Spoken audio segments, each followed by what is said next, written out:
So hi, I'm Neal Gonzalez, and we are Team 8, and we're going to be presenting Chapter 13, Power and Politics. So our case study focuses on women in the workplace and the effect that their presence has currently on bigger companies as well as organizations overall, and how their presence is changing, companies' outlooks and perspectives.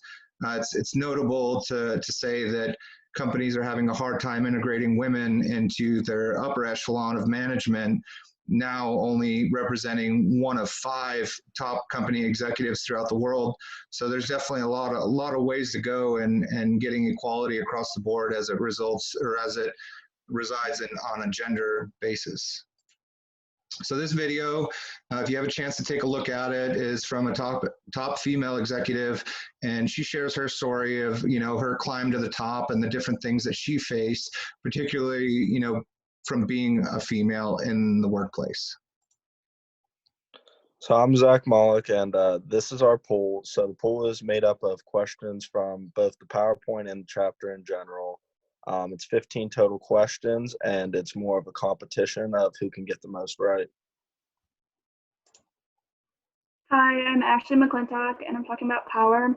Power is a capacity that A has to influence the behavior of B, so B acts in accordance with A's wishes. And with that comes dependence. B's relationship to A when A possesses something that B requires. It increases when the resources you control is important, scarce, and non-substitutional. Hi, I'm Alyssa Royer. I'm going to be talking more about dependence. So dependence is the most important aspect of power, and you could say it's like the key to power. When you possess anything others require that you alone control, you can make them dependent on you, and therefore you gain power over them. And dependence increases when the resource you control is important, scarce, and non-substitutable. So it's important if nobody wants what you have. It's not going to create dependence, so you need to have a resource that's important. And there are many degrees of dependence, from needing the resource for survival to wanting a resource that is in fashion or adds convenience. So a scarcity-dependence relationship often arises in the power situation of employment. When the supply of labor is low relative to demand, workers can negotiate better benefits and compensation than if there was an abundance of candidates. And non-substitutability, the fewer viable substitutes for a resource, the more power the person has controlling the resource has. So there are some bases of power. One category is formal power, and formal power is based on the individual position in an organization, and the powers that are underneath that are coercive power, which depends on fear of a negative result from failing to comply. Reward power, which people comply because it produces positive benefits. Legitimate power, which is power received as a result from their position in an organization. And then the other category is personal power. Personal power comes from an individual with unique characteristics. So expert power is influence based on special skills or knowledge, and referent power is influence based on identification with a person who has desirable resources. And I'm going to touch a little bit on power tactics now. Power tactics are ways in which individuals translate power bases into specific actions.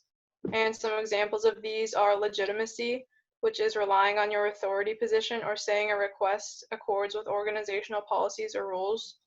Rational persuasion, which is presenting logical arguments and factual evidence to demonstrate a request is reasonable. Inspirational appeals, which is developing commitment by appealing to a target's values, needs, hopes, and aspirations.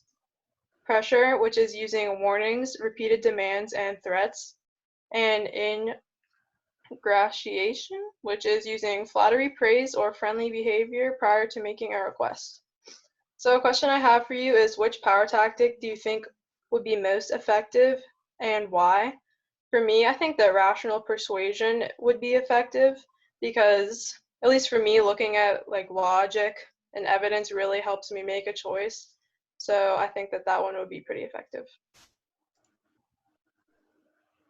So there is unequal power in the workplace, and sexual harassment has a lot to do with that. that is, an unwanted activity of sexual nature that affects an individual's employment and creates hostile work environment. This can negatively affect job attitudes and lead those who feel harassed to withdraw from the organization. It remains prevalent for women in certain types of positions, and studies confirm that the concept of woman is central to understanding sexual harassment. They have large power differentials, so women in position of power can be subjected to this from males who occupy less positions. Men try to gain power over her or minimize the differential. Okay, so now we're going to talk a little bit about this power and how it actually gets put into play within the workplace. And one of those very significant factors is politics, or politicking as it's called.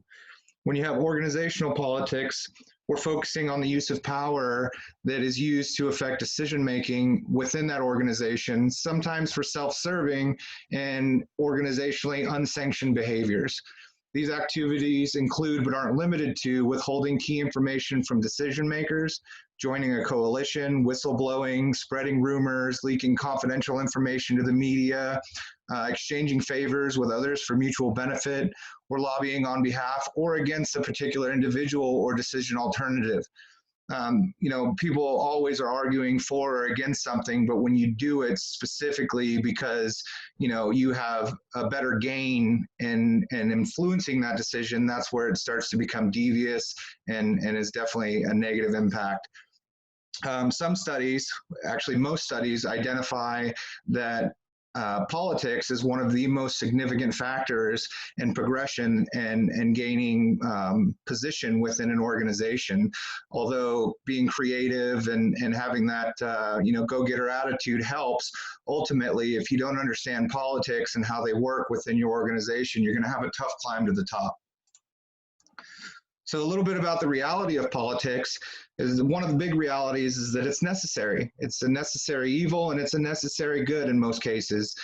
Using political behaviors are a necessity when it comes to completing tasks within an organization as a whole and on the individual level, meaning that whether you yourself is tasked with a specific goal, whether you do it yourself or you do it with a group of people, ultimately you're going to be interacting and using politics to try to influence what others are doing to help facilitate what it is that you're trying to achieve is always going to be necessary.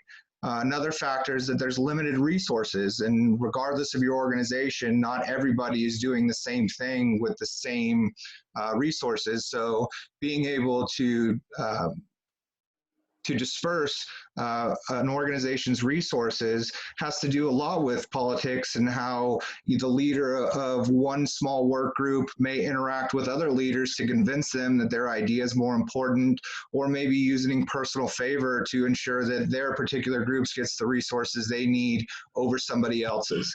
Another big point that's going to hit a lot of us personally is evaluation outside the box. We all know the saying that C's get degrees and that, people with A's have the same degree that that person with a C has. And a lot of us are going to face that going into the workplace where somebody that's worked a lot harder than another may look exactly the same on paper to somebody that's a little less motivated. And when it comes down to it, when heads of companies need to make decisions about who they're going to move up, when everybody looks the same on paper, it's going to be, I remember talking to this guy at the company, party or whatever the case may be. And that right there that's politics. It's letting people know your face and knowing your personality outside of just your hard skills. That leads right into the, one person's go-getter attitude will always be seen as sucking up to those less motivated to be successful and to climb in their organization. So, having the ability to maintain a go-getter attitude while also paralleling good relationships with those around you is another form of real politics within organizations.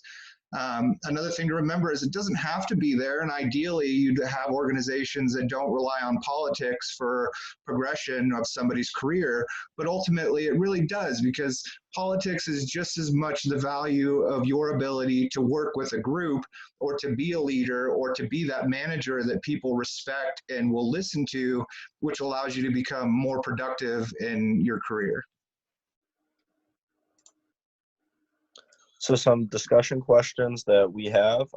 The first one we have is, have you ever been subject to or witnessed sexual harassment in the workplace? And then if so, how did you feel about it and what did you do? And then if you were never in that situation, what would you do if you were to be put in that situation? I know for me personally, I've spoken to numerous individuals for interviews for my other diversity class. And the one was a woman, and she expressed to me that they actually have had a few issues within their organization of sexual harassment. And she told me that it was dealt with properly and that it was always reported. I know in a former job of mine, there was an individual that was being sexually harassed, and that was also dealt with accordingly. But honestly, I can say at my point in time in that situation, it was kind of went by unnoticed. You just kind of don't pick up on it at first, and I wasn't exactly sure how to react or what to do, because you do worry about being the person reporting it, and you do worry about how that backlash will affect you. I know Alyssa said that she would face a similar situation, had some input on that. Yeah, one of the jobs that I was working at, one of my coworkers was being harassed by another one of our coworkers, and I guess she reported it to management and they terminated his position. And I didn't really know it was happening until the person was fired. But I was really surprised because it all happened during work hours and we worked in a place where there was like a lot of people around. So it was really surprising to me and I felt like really disgusted that he would do that. And if I was put in this situation, I'd probably do the same thing that my coworker did, just report it immediately so it would stop as soon as possible. And then the second discussion question that we have to leave for you guys is, why do you feel like there is unequal power in the workplace? And how do you think that that can be improved? What solutions could you come up with? Okay, so that's it for us at Team 8. We hope you got some kind of information from this. Feel free to take your time to answer the question down in the comments below. And thank you for your time.